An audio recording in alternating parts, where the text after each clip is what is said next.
So we talked about these two aspects of our personality, which is our fixed mindset and our growth mindset. We talked about it last week. Maybe we'll also take questions from last week. And we talked about these two mindsets. So when I am on a fixed mindset, I see challenges are a threat because I feel like my intelligence is static and I am on the defense. So challenges, I'm trying to avoid challenges. I don't want to take that new job because I focused on the risk rather than on the opportunity. I don't want to go on this trip, maybe this trip to Israel or this trip to visit the grandchildren. We can see that as a challenge, getting out of our home and getting out of our comfort zone. So we get on the defense and we avoid challenges. We see any difficulty, any obstacle, we become negative about obstacles and difficulties. We get upset when the internet goes down and we start cursing everybody, God forbid. While for the growth mindset, we embrace challenge when we feel we are connected to Hashem and we feel that we are part, and that's what I was about to say, that we are trying to put all this into learning how to feel that we're not just part of the creation, but part of the Creator. And when we get to internalize that understanding that we are part of the Creator, this is really life-changing. And as part of that, when we have this connection where we feel that we are not just part of the creation, but we're also part of the Creator, so we want to initiate things and we embrace challenge. And we see obstacles as we want to persist. And we don't see obstacles as giving up. We don't react to obstacles with attitude of giving up, but actually we want to persist because we understand that efforts are making us better. And we're not reluctant to take challenges in order to avoid obstacles because we want to refrain from efforts. Okay, so we talked about these things. And we talked about the very important concept of Netzach and Od. Netzach these are the two forces which are the root of any of our action. We have Netzach is our aspiration for victory, for orchestration, control, and the Hod is humility and the acknowledgement. So we talked about this balance that I need in one end to act, and I need to feel that I'm not free to absolve myself. I can do things and I have to take action, and I need to have positive trust in Hashem with action. Ishtadlut, on the other hand, it is not incumbent upon me to finish the task, and which is Hod. When I'm done with doing all my efforts and all my preparations, I need to relax and I need to let it go. And I need to understand that Hashem will complete the job. And it's not up to me to finish the task. So having this balance we talked about is a really important source of mental equilibrium, of successful initiative, avoiding over control, over anxiety, and depression. So that's this balance. So that's where we talked about last time. Any questions from last time? Or more questions from last time?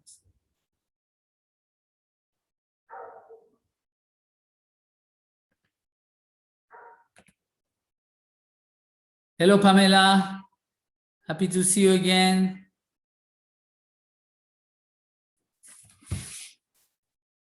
Oh, maybe this way is better.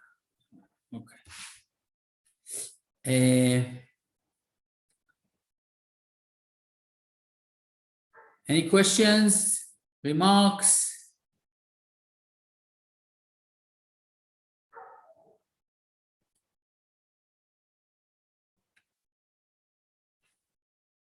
Okay, so I wanted to try to implement, because this week actually I had an experience which made me rethink about what we discussed. And I will share with you what I experienced, but it was a business experience. And I want to first start to really talking more in general, which is talking versus listening. A lot of time when we in relationships, we are talking and we are listening. So there is time for talking, and sometimes we forget, in particular men, we forget that there is time for listening. I'm trying to correct myself, but this class is not helping me because I am talking all the time. So feel free to make me listen. So Netzach is about talking. Netzach, we talked about it. It's victory, eternity, orchestration. All are from the root of Netzach, Nitzachon, victory, Nitzchiyut, eternity, Lenatzeach, to orchestrate. So basically, Netzach, what's common between all these concepts is that positive action. I'm positive, I'm acting with confidence. Ishtadlut. And I'm orchestration, it means I feel I am in control. I think I can change the world. I think I am eternal. I feel I am really part of the Creator.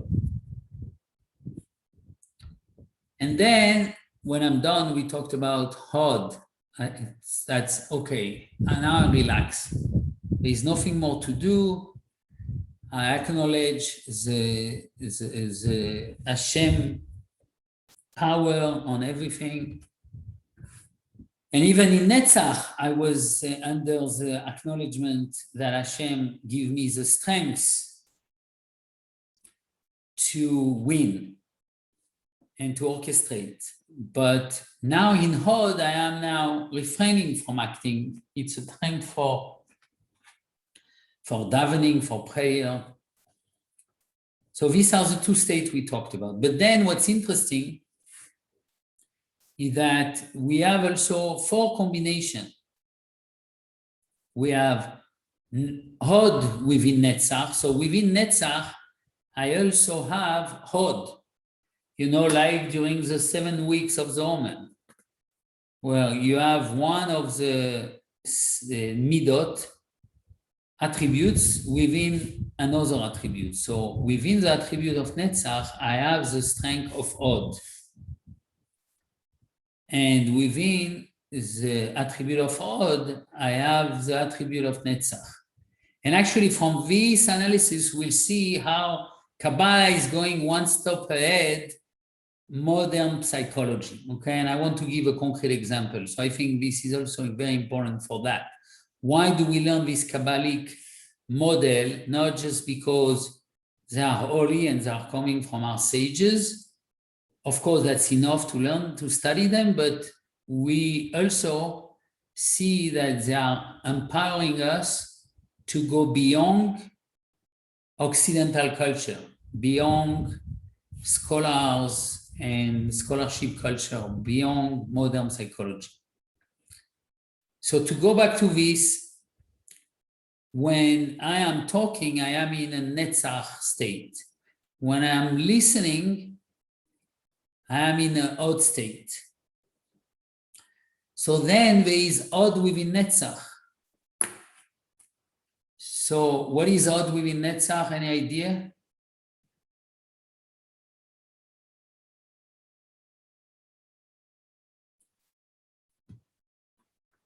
Or what is Netzach within Netzach?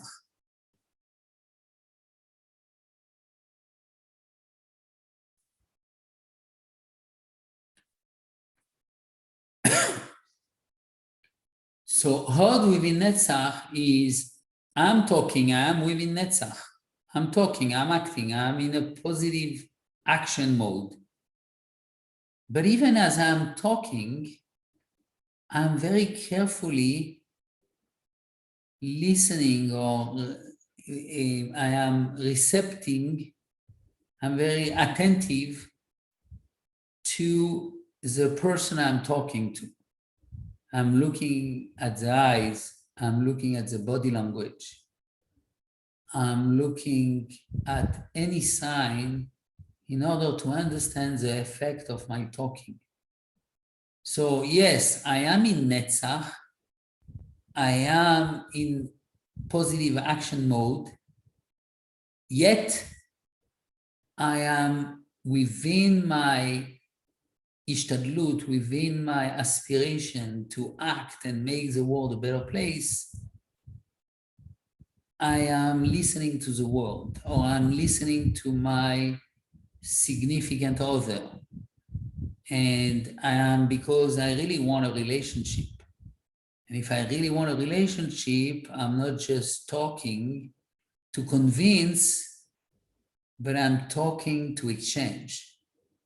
So it's a genuine dialogue.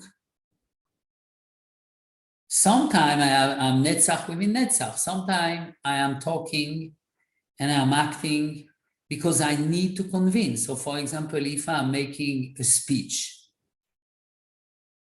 and people are expecting me to talk and they want to know the message, a CEO in a company hallway, or in a big company meeting, people expect him to talk, not to listen. If he sit down on a chair and he says, okay, I want to hear. If it's a time for talking, well, it's a time for listening. There are times when a leader is expected to give direction. That's a time of Netzach within Netzach. So it's really important, these two states, and then in Hod, we have the same thing. I can be in a state of Hod within Hod, which means I am totally receptive. I am totally passive. I know now it's not upon me to complete the task. And I am davening, and I am meditating, and I am putting myself in the hand of Hashem. So maybe in a birth, for example, process, my wife is a midwife, you have a situation where you say, okay, now I'm letting it go. It's up to you, Hashem, now. Or when you go for surgery, you have situation in life where you lost total control and but you don't panic. You put yourself in the hand of Hashem. That's Hod within Hod. But then there are other situations like Netzach within Hod. Netzach within Hod, I am listening, and I may be passive right now, but I'm waiting for an opportunity to act. I am still very much listening with empathy, but I know that I may need to act. Okay, like maybe this can be like a doctor which sometimes needs to wait now to see what's going to happen, but he's ready to act. Okay, so to summarize, in relationship, this is really important to, when you talk, I am listening even when I'm talking. And I'm listening in a state of Hod, but looking for an opportunity to take action. versus other situation where I'm fully immersed in my talking because I'm in a position where I need to convince. I'm in a sales pitch. If I'm in a sales pitch and my clients had this discussion with salespeople, I want to ask questions. No, it's not time for asking questions now. They want a message from you. They want to know what the value you're going to be delivering. You can't tell them what's keeping you up at night. You need to first say, this is how we're helping people. You need a pitch. So you need to be fully immersed in your talking sometimes. That's Netzach within Netzach. But then when you are advising as a consultant, you need to be listening during your talk. So now you are switching to an odd within Netzach state. And when you are listening and you are in a state where now I'm in a listening mode, you may be in a situation, again, as an advisor, a consultant, you are listening, but you are listening in order to think, what is the real problem? What is the pain this person is going through? And how can I help? So you are thinking, how can I help? It's really other-centric, and it's part of your growth mindset. But you really want to help. So you are not just passively and fully immersed just in a passive listening. So we have 4 states here, which enrich the whole picture that we have seen from the growth mindset, where we really had only 2 things there, which was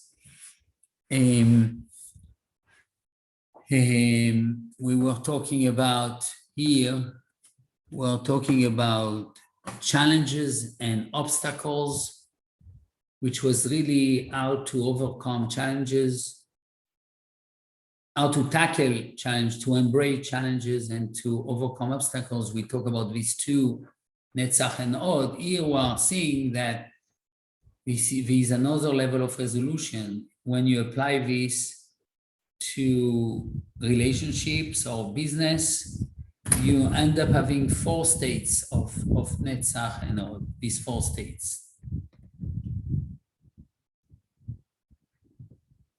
I have a question. Yes. Okay, as you were speaking and giving these over to us, I'm thinking these are all very positive, but you can flip it over and think of the very same traits in a negative way, where they would be abused or used for negative purposes. So does that apply to every permutation of the Sfirot? Yeah, exactly. So now we can also look at what situation where here we're talking about the growth mindset. So when we are positive, we can do these 4 things the right way. We are Netzach within Netzach when we need to be acting as a leader. But I think you're absolutely right, which is, for example, sometimes you listen, and you listen not because you're not empathetic in your listening. You are only listening to counterattack. Right? So that's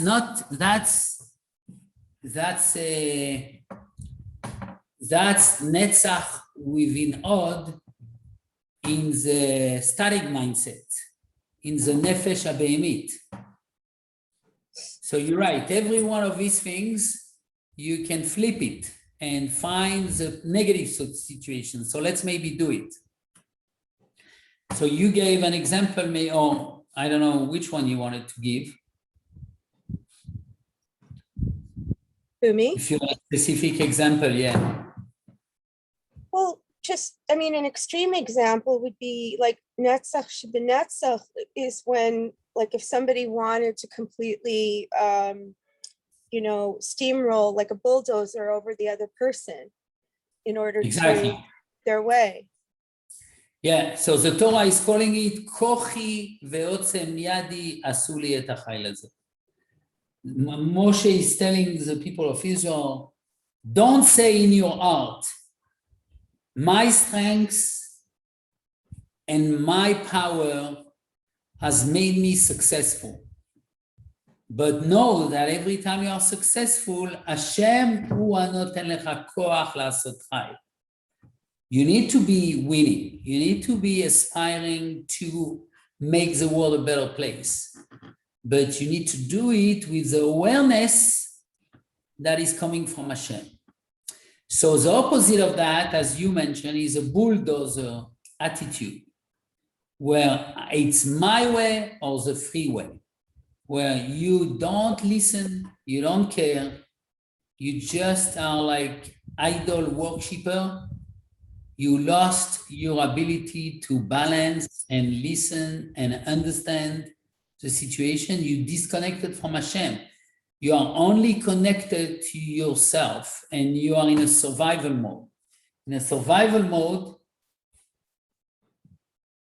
and if you are being attacked sometime, there is no choice. You need to be in a survival mode. That doesn't mean, there is also a situation like that. But if you cannot establish trustworthy relationship if you are in a bulldozer mode, which is saying my strength and my power is making me successful. So that's the flip side.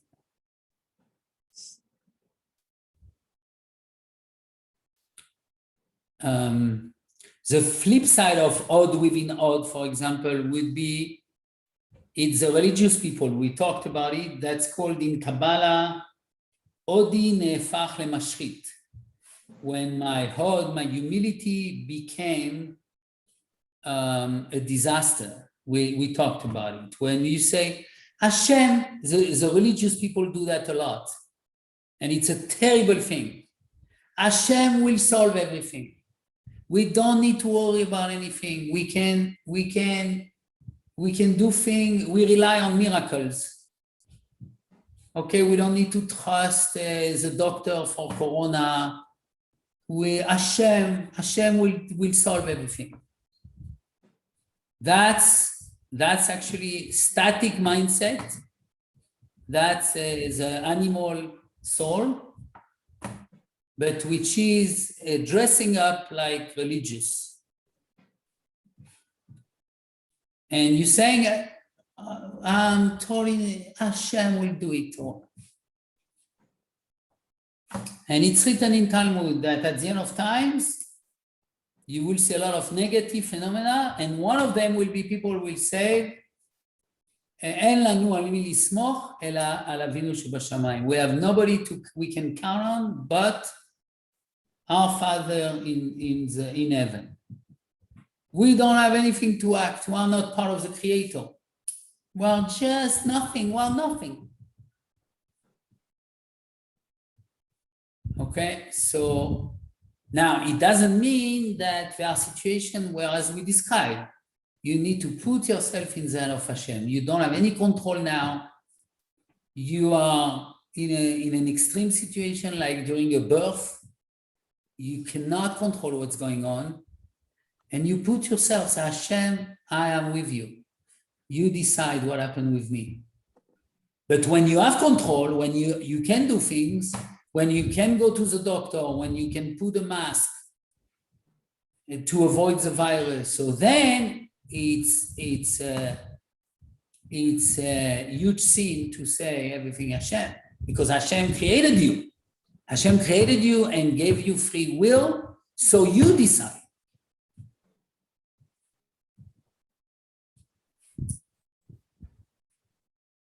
It was His will. You're going against His will. His will was to empower you. His will was to create you as part of the Creator. And you're saying, I'm nothing. So you are denying God.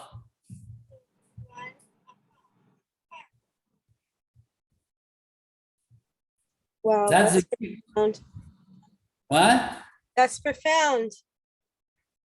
Yeah, that's a huge trap of religious people. Huge trap.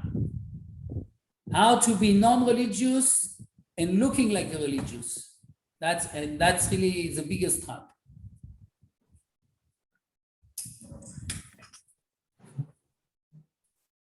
So that's the flip side. So thank you for saying that. That's the flip side. And the flip side of Netzach within Od, I am listening, but I'm not really listening. I'm not really listening. I'm playing like I'm listening. You know, that you do like that. You can keep talking. I don't really care. I know what I'm gonna say. You don't interest in me. That's you are mimicking like you are in Hod, but you are not really in Hod. You don't have humility. So now I need to tell you what happened in my real life. And when I saw that's one of the reasons it's very profitable to learn Kabbalah. It's how you make big profits to build the temple. I was interviewing a very senior candidate, very important interview. The most important position I have to hire for years in my company.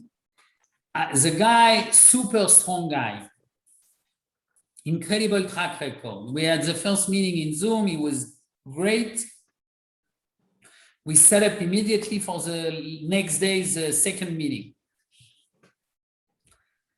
And the guy comes, he opens his computer, he shows me how he works. I was like, wow. And then all of a sudden I see he's talking and talking and talking. And I was, most of the time I would interrupt him and I would ask questions and things would come back on track. But then I realized something was wrong. So I stopped interrupting. I just said, let's see. If he's listening, is empathic. How do you say empathic? With empathy. Empathically. Emphatically, yeah. If he's generously listening. If he's talking as a dialogue, or if he's talking to talk. And he was talking, and then I was like, then I started I said, I'm gonna listen. But I'm trying to understand if he's going to stop. And he kept talking. And I realized he didn't care about my reaction. So yes, he was very knowledgeable and he had a tremendous experience, but I knew he would be a failure, a huge failure, and an expensive one, because he was not listening when he was talking. His talking was without Hod, which means he was lacking humility.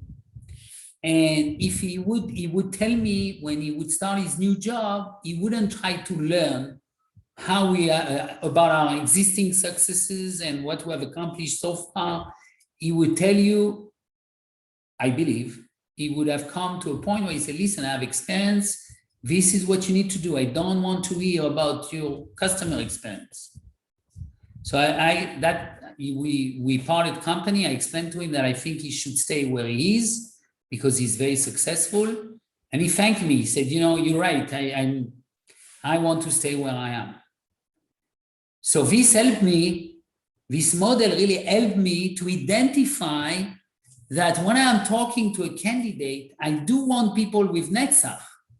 I do want people with a will to win, with experience and a track record of success.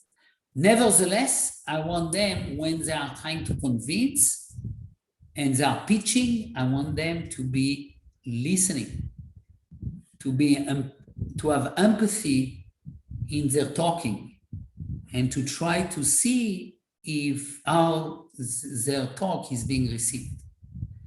So that was good, because now I have two much better candidates. So I said, thank you, Rabbi Ginzburg, and thank you to all the sages of Kabbalah and to Moshe Rabbeinu, which are giving us such wonderful tools for modern business.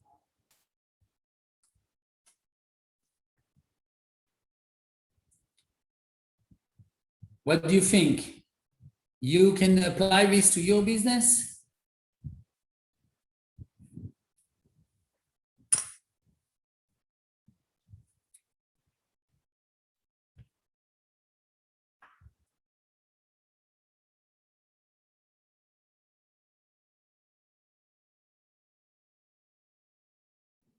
Is there a word, I don't know, in Hebrew in general, or from Kabbalah or Chassidut for intuition? Because I think that many of us would realize that the person had that negative midah, just from conversing with them. Do you? Yeah, so intuition I think in Kabbalah, intuition is the voice of our soul. Our soul has a lot of message and is delivering to us a lot of message. The problem is sometimes these messages are coming from the static mindset, from our animal. So sometimes this intuition is, we feel threatened by this candidate in this example. So you need to go to the next level, not just rely on intuition. Sometimes intuition is wrong. You need to try to analyze why you're feeling that way. Why I'm feeling that this person is not the right person. Is it because, it could be because I am looking at the, I'm looking at the position in a restricted way. I had a scorecard which was missing the point. And so I feel threatened maybe by I'm gonna say he's overqualified. Or maybe it's because he's not listening, right? So it's very hard. Intuition is a double-edged sword. It could be coming from both sides. So you need to be very careful about, this is one, what my gut is telling me. That's why we need Torah. We need Torah to go beyond intuition, to map our intuition and to try to identify it's coming from our enlightened part of our soul to the still dark part of our soul. So the next thing which is there is efforts, to embrace efforts, and you see effort as a way to improve ourselves. And so people with a static mindset, they have a sense of entitlement. Okay, that's a characteristic which is very much growing in our societies. We have generations of which feel they're entitled, versus which is a static mindset, which is, I want to indulge myself. I'm not a growing person. I just want to enjoy.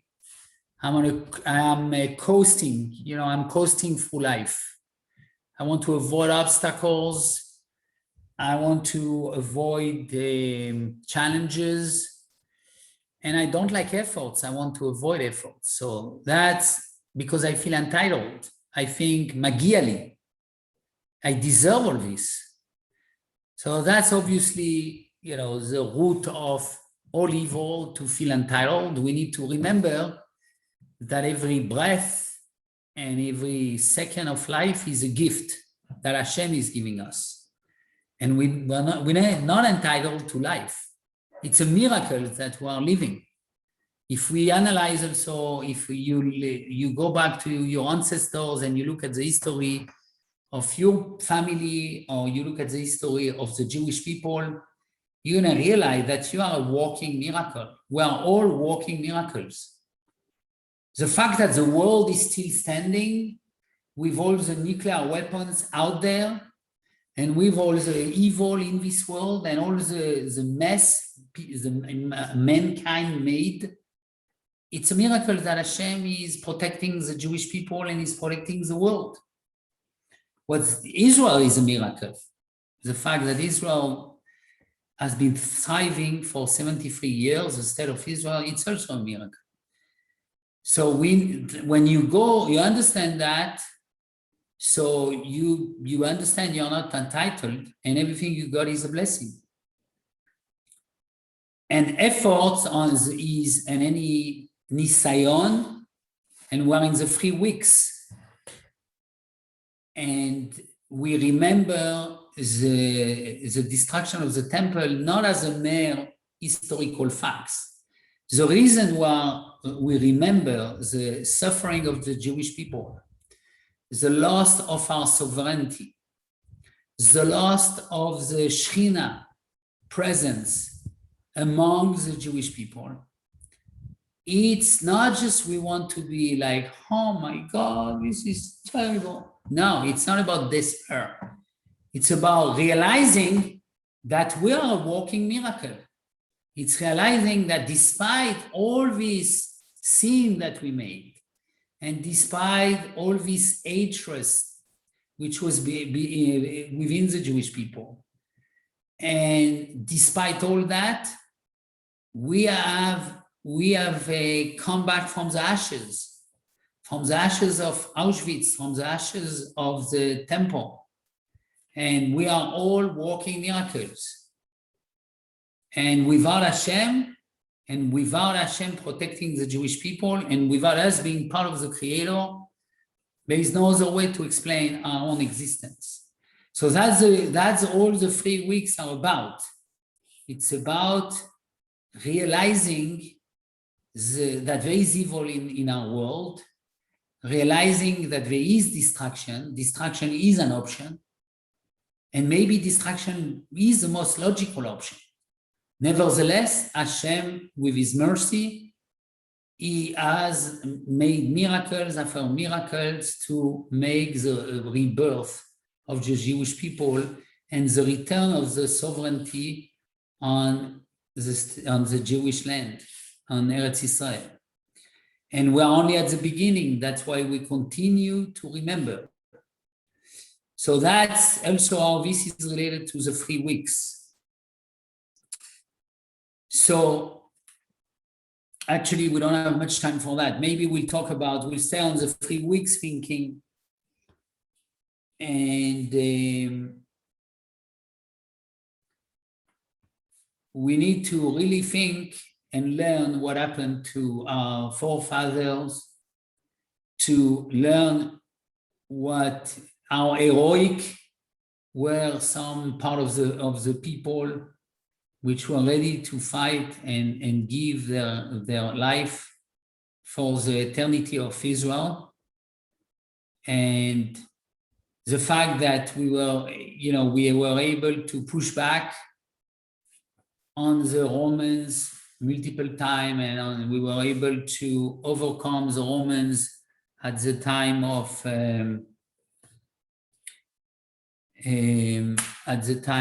Bar Kokhba, the revolt of Bar Kokhba, and that the Jewish people has this power to come back, to return the situation, and that we are lucky to be on the high right now. We're on the high, and we need to understand that we shouldn't take it for granted. And when we forget our sense of bonding within the Jewish people, when we forget our commitment for Torah, and effort also is related to Yesod. That's one of the things Rabbi Ginzburg is saying, is that Yesod is, which is in our body, this is the organ of creation. And the organ of creation is what will define what happened next, if we will get to a renaissance or to, God forbid, destruction. And it's all about identity. When we when we look at a woman, for example, that is not our wife, when we are tempted by the colorfulness of the world and his beauty, and so we need to appreciate the beauty of the world, and we need to, it's okay to be excited by the beauty of the world. We need to be excited by the beauty of the world, but we need to know our identity, which means what belongs to us, what doesn't belong to us. So you may see a beautiful woman, a gorgeous woman, and you may say, wow, Hashem is creating such beautiful creatures in the world, but it's not mine, so I'm not going to look at her. But she's beautiful. She's really beautiful. So that's kind of identity, keeping your eyes from absorbing or from swallowing the world, and remembering that you're not entitled to this world. You're not entitled to this woman. You are only entitled, you have a legitimate rights to your wife, and even that you need to be worthy about it. So it's about identity. Identity is to understand that you're not entitled to everything. You are this person, part of this family, part of this community, part of these people. So you don't start becoming this non-committed to Torah, because you belong to the Jewish people. It's simple. So it's my identity. Yeah, you can go on the intellectual journey and try to reflect, but at the end of the way, it's an identity. So it's Yesod, it's a foundation. That's what Yesod is, also foundation. And we say a tzaddik Yesod Olam. Yosef a tzaddik. Yosef is Yesod. When we have the guest in the sukkah, Ushpizin in the sukkah, Yosef is a 6, which is Yesod, because Yosef had a terrible temptation with Eshet Putifar. Nevertheless, he resisted the temptation and he stuck to his identity. Despite the fact that he was alone in Egypt, far from his family for years, he didn't see his father for 22 years. Despite that he has been betrayed by his brothers, despite that his mother passed away during the birth of his younger brother Binyamin. Despite that, he remembered that he belonged to the people of Israel. He was the son of Yaakov, and he resisted to this one, and he needed so much affection. He needed that hug. He needed that intimate relationship with her. But nevertheless, he resisted because he was committed to his foundation, to his identity. And that's what made him Yosef a tzaddik. The tzaddik is the one which understands that he's not entitled to anything.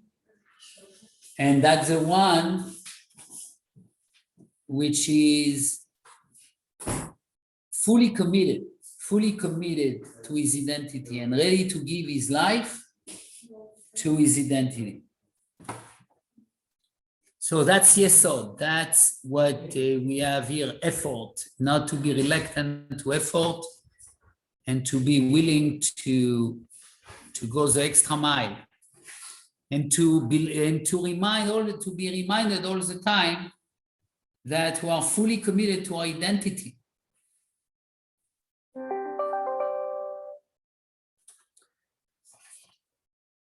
So we talked about Netzach and Hod balance, and we start talking about Yesod. Maybe next week we'll end Yesod and we'll talk about Malchut, and we'll finish the graph of Carol Dweck. according to Kabbalah. And God willing, this gives us tools to strengthen our identity, to strengthen our commitment to Torah in a way where we stay aware that we're part of the Creator, not just part of the creation. And which means we have a sense of responsibility to spread the word of Torah, to spread life, to spread commitment, and to stay committed to our identity regardless of circumstances.